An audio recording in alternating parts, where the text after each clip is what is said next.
For this project, we will be looking at which nation out of the US and the USSR had the better military tanks.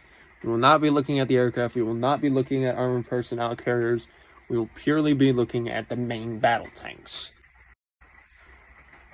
For the start, we will compile 1950 and 1955 together because the vehicles are nearly identical. For one, the Russians used the exact same vehicle, the T-55, which was far better than the American M48 and M46 in both armor and firepower.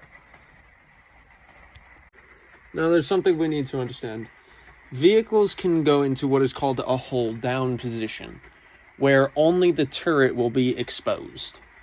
This allows the tank to fire in a much better position, and defensively, it is far better. So for 1950 and 1955, the USSR will win. During 1960, the USSR came out with a new T-62 tank, which had a better gun and even more armor than its predecessor.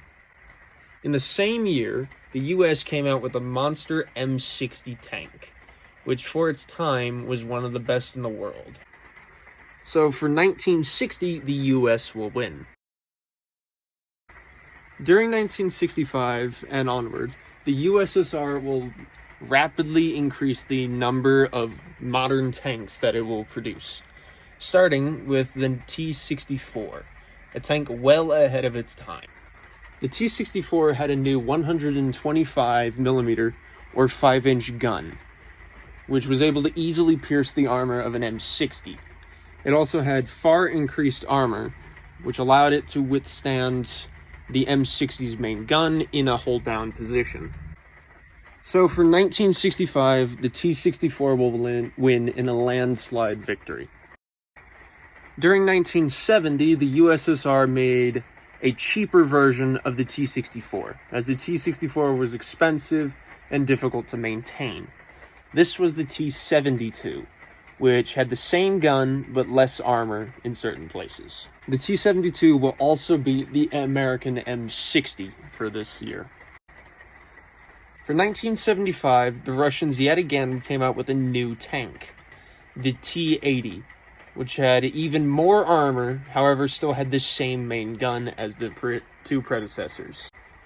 Once again, the Russians will take a victory.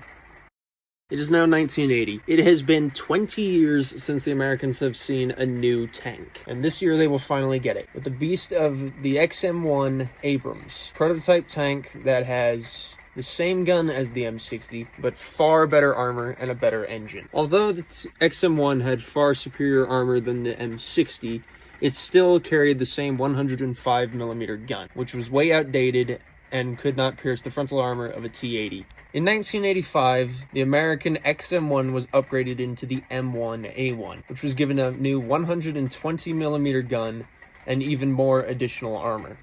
This gun was easily able to pierce the frontal armor of the T-80, T-72, and T-62 tanks. This now made the new M1A1 the best tank in the world out of these two nations, as of 1990.